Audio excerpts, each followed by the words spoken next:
Hello and welcome to the fourth episode of What an Insight. What an Insight, a videocast series in which I host industry experts to bring to the table their perspectives on some interesting and relevant topics, listening to which you will definitely say, What an Insight.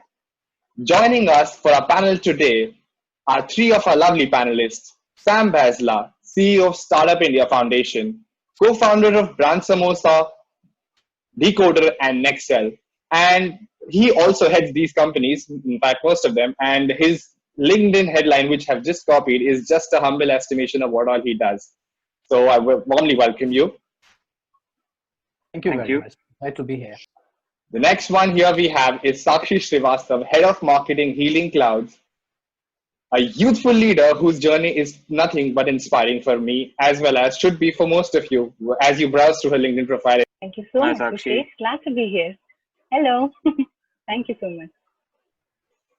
Now moving on to our third panelist for the day is Sohil Karia, co-founder and design and technology director at Schbang. And really happy to have him because we started our show with another co-founder of Schbang, and great to have this continuation from Schbang.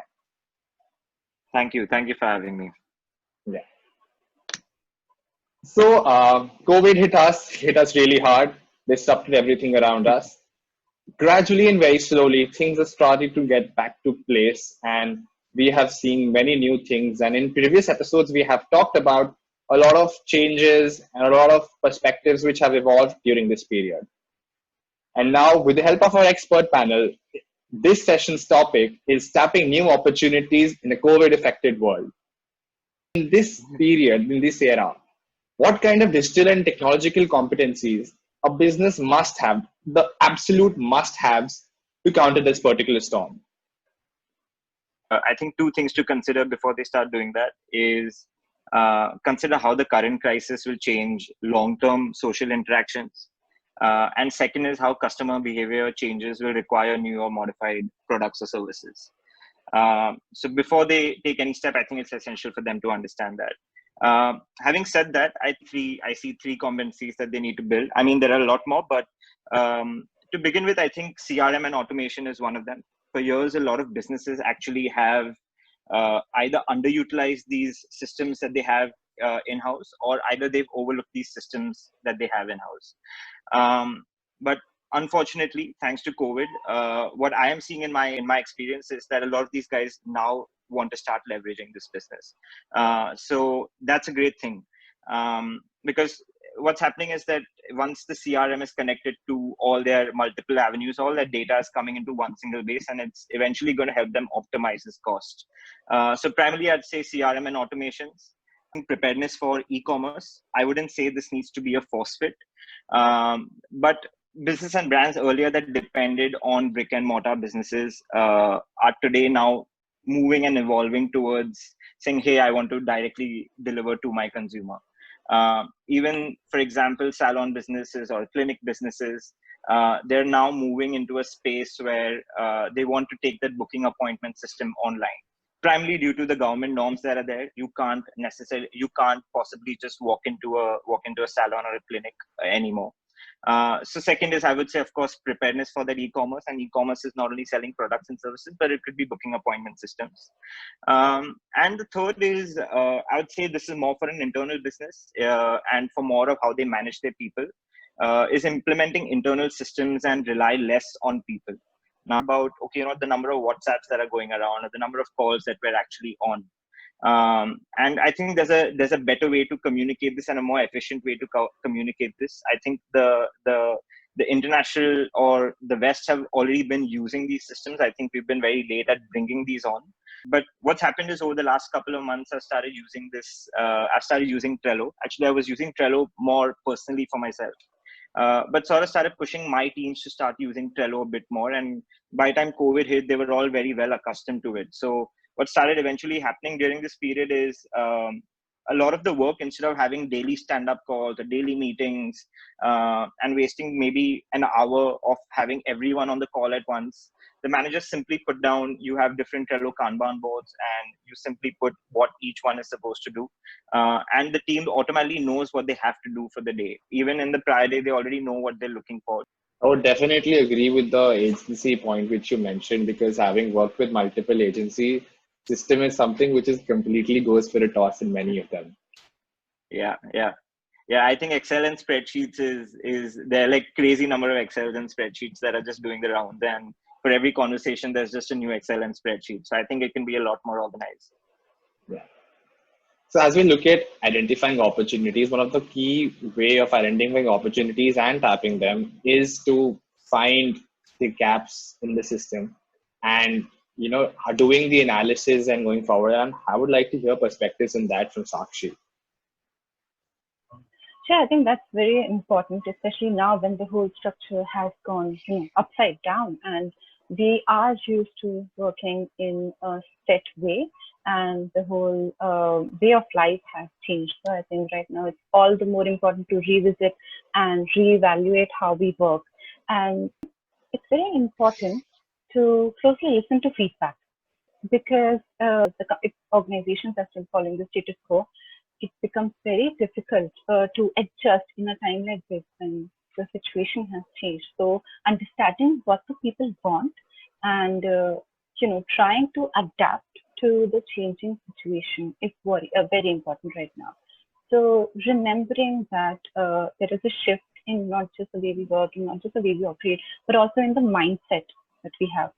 So understanding that, observing that, closely listening to feedback, and then coming up with different strategies to improve. And what more important is the value. So building. Now we have a time where we can actually build trust with our end user. We can actually listen to them. We can try and understand what issues they are facing and try to adapt according to that. So I think all the more important for us to now reevaluate and improve. What do you think? Actually, it really happened in every form of slowdowns, lockdown, epidemics, pandemics that companies and businesses have started to force that. Starting from, I remember from the influenza, a period in the 1920s, 30s, where HUL reinvented their wheel and approached things differently from them. And Even for maybe who are already running a business, or even business or established businesses that are there, I think the business owners themselves they're the best people who know what their customers want and need. No one else knows that better than they do. So I think it'll be overall. I think it'll be interesting to see what kind of turn these leaders take. And it'll also be interesting to see how new market leaders emerge while some of the past ones fail.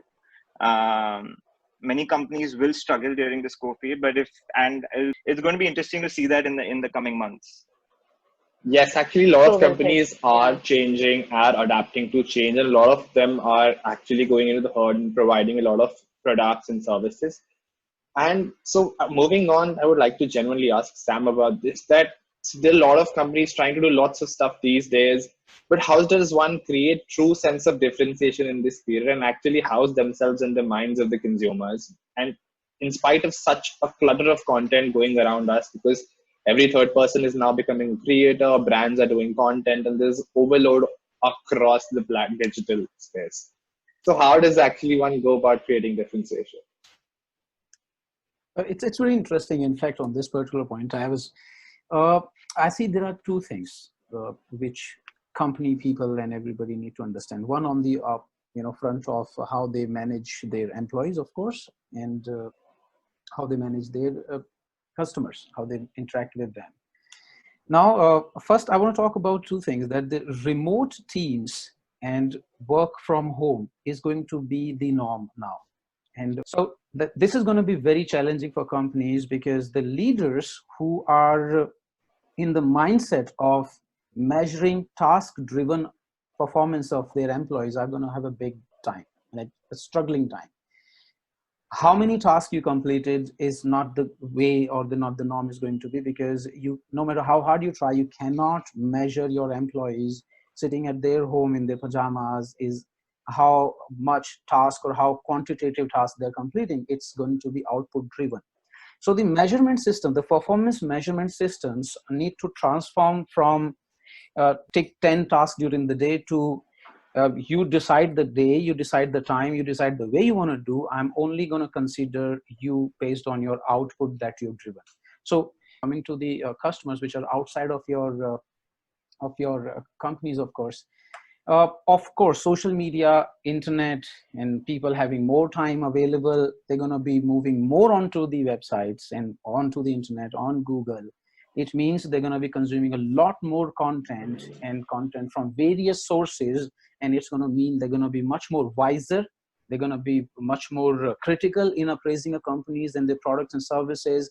And this appraisal of a company by a customer is not only going to be on the products and services, but also on how they're treating their employees, because that talks a lot about the company's brand value and the ethics that they believe in, and also on the ethical value system the company is driving. I mean, how socially active you are, or how empathic you are to the communities that you're part of, what social impact initiatives you are taking. So corporate social responsibility is going to be a big thing that an organization has to do.